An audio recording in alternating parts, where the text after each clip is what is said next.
Bomba! Alan dos Santos vai revelar segredos. No Brasil, hoje se fala muito de Pix.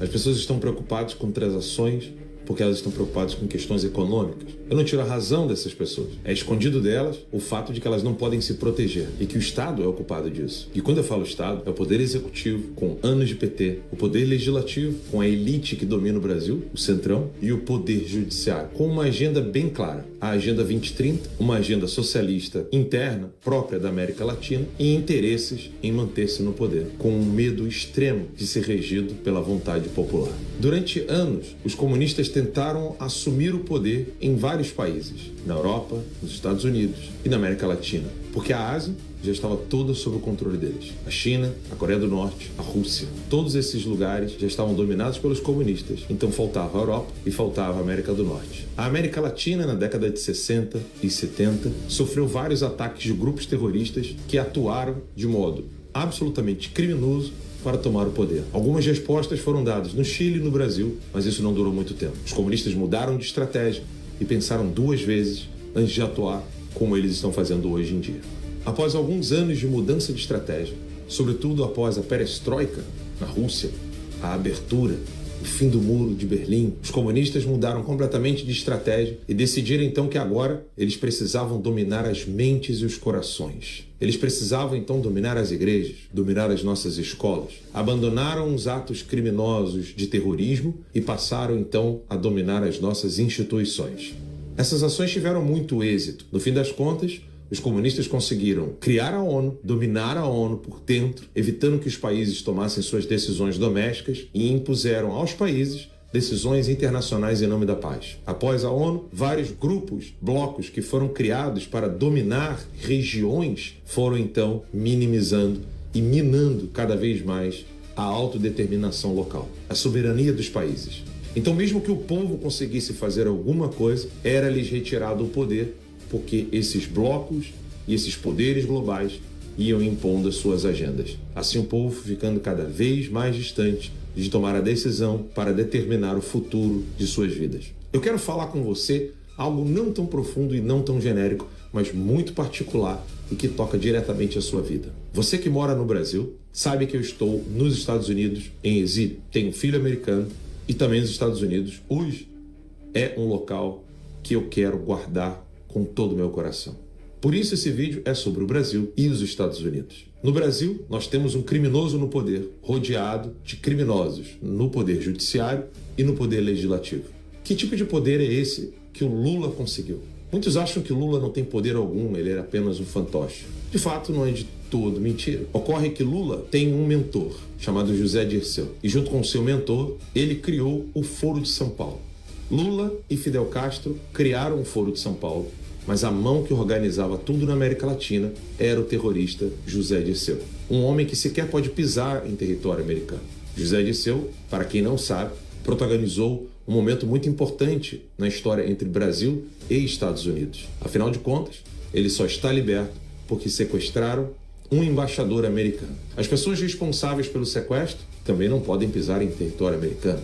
Passados muitos anos após o episódio do sequestro, hoje, Dirceu continua atuando como a mão que está por trás de Lula. Lula organizou na América Latina, junto com Fidel Castro, o Foro de São Paulo, denunciado pelo professor Olavo de Carvalho durante anos, ignorado pela mídia, ignorado pelos militares e por todos os intelectuais e todas as academias no Brasil. Nenhuma universidade jamais deu atenção ao Foro de São Paulo. Nenhuma pesquisa foi feita, nenhum estudo foi feito, a não ser para dizer que o Foro de São Paulo não passava de um grupelho de esquerdistas, como se fosse um think tank pensando no melhor para os seus países. Na verdade, o Foro de São Paulo é uma recriação da União Soviética, ou seja, um bloco de poder local para poder dominar esses países com a agenda marxista. E aqui eu quero lembrá-los da frase de um intelectual marxista, quando ele mesmo estava corrigindo alguns brasileiros que queriam aplicar o maoísmo no Brasil. Ele cita Mao Tse-tung. Todo marxista é um internacionalista, mas ele precisa assumir uma identidade local antes de tomar o poder. Essas palavras são de Mao Tse-tung e foi assim que ele aplicou o comunismo na China. Éder Sabe, o autor desta frase, usou isso para poder transformar a ação comunista no Brasil. Ele é um dos fundadores do PT e ele explica muito bem por que o PT usa identidade nacional antes de assumir o poder internacionalista que é próprio de todo e qualquer marxista. Esse poder internacionalista engloba poderes de vários países, de grupos comunistas de vários países, em torno de um único objetivo: chegar até a sociedade socialista para, assim, implementar o comunismo. É óbvio que eles não acreditam nisso, porque o comunismo não passa de um modo muito bem feito de manter-se no poder, eliminando, matando e destruindo seus oponentes. E é isso que fez Hugo Chávez, é isso que faz Maduro, e é isso que agora está fazendo Luiz Inácio Lula da Silva, o presidente do Brasil, que tomou o poder por meio de golpe várias vezes. E eu vou provar. E o que tudo isso tem a ver com os Estados Unidos da América, sobretudo hoje em dia? Hugo Carvajal, conhecido como El Pollo, ex-militar venezuelano, coordenava as ações de Maduro e não só, trabalhava até mesmo antes já com Hugo Chávez. Ele abandona o regime de Maduro e declara apoio ao Guaidó, o homem que controlava, coordenava e ajudava Maduro, Hugo Chávez, para poder, por meio do narcotráfico, financiar toda uma agenda socialista na América Latina, foi preso na Espanha. Extraditado para os Estados Unidos, hoje enfrenta a justiça americana por ser responsável por entregar drogas e armas nos Estados Unidos. A acusação é tão séria que ele mantém-se encarcerado e quase ninguém sabe o que ele realmente falou para a justiça americana. O que ele disse para as autoridades espanholas até agora não foi liberado integralmente. O silêncio em torno de Carvajal é ensurdecedor. Esse homem é a peça crucial para entender o que de fato fez com que o Foro de São Paulo conseguisse tanto dinheiro junto com o narcotráfico para implementar várias agendas socialistas e comunistas na América Latina, sobretudo fraudando eleições e conquistando juízes, desembargadores, como já confessou Fernandinho Beiramar em uma matéria do jornal R7. Quando eu deixei o Brasil para cobrir as eleições em 2020, não tinha planos de ficar nos Estados Unidos.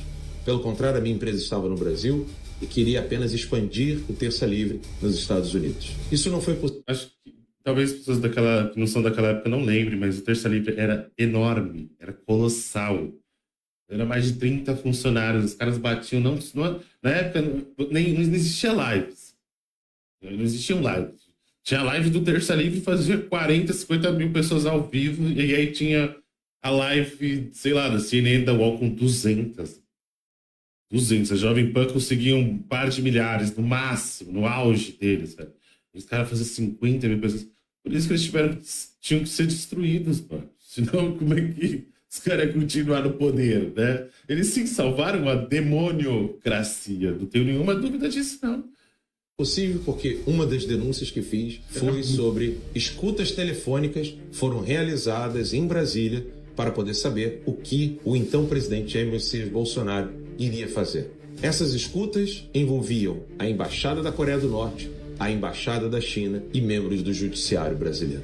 À época que fiz essa denúncia, também na Record, quase ninguém deu ouvidos. Fui zombado durante anos e depois tudo foi confirmado por outros órgãos de mídia. Eu precisei pedir asilo nos Estados Unidos da América, onde me encontro livre com minha família, após uma espera de 3 anos e meio sem ver meus filhos e esposa. E para quem acha que eu vou me calar, vou parar, vou descansar e curtir a vida nos Estados Unidos, está muito enganado. Agora, mais do que nunca, eu quero levar ao presidente Donald Trump e toda a sua equipe qual é a ligação que existe entre Carvajal e Lula. Porque o Carvajal chegou a denunciar na Espanha que Lula foi financiado por Maduro com dinheiro do narcotráfico. E recentemente, Trump decretou que os grupos de narco-guerrilha no México são grupos terroristas. Em breve isso não será diferente na América Latina e todos os grupos terroristas que estão atuando na América Latina serão declarados como tal. Lula, financiado por terroristas, apoiado por terroristas, um homem que diz que o Estado de Israel é um Estado genocida, é aplaudido por Hamas, Hezbollah, cujo vice-presidente foi ao Irã ao lado de todos os terroristas que a mídia tenta ocultar, será desmascarado e tratado como tal. Para quem pensa que eu vou curtir a vida na América, eu tenho um recado. Vocês não têm ideia com quem estão lidando. E o Washington vai saber. Caralho! Que está na bio, divulgue para todos os seus amigos. Vamos fazer esse documentário. Sacudir o Brasil. 2026 não será como o Lula pensa.